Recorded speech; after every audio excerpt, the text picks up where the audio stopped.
বীর শ্রেষ্ঠদের ভাস্কর্যের গলায় দড়ি, সমালোচনার ঝড়।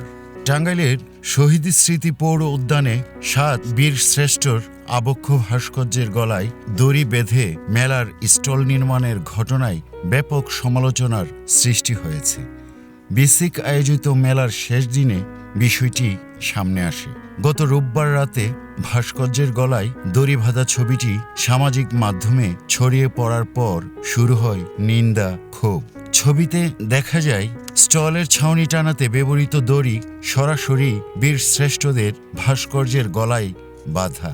দড়িতে ঝুলছে পণ্য, পাশে ময়লার স্তূপ। নেটিজেনরা বলছেন এটি শুধু অব্যবস্থাপনা নয়, ইতিহাসের অপমান।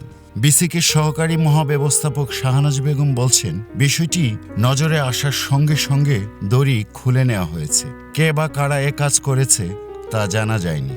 সচেতন নাগরিকেরা বলছেন, ভবিষ্যতে এমন আয়োজনের ক্ষেত্রে আরও কঠোর নজরদারি নিশ্চিত করা জরুরি। News desk, সুখবর.com।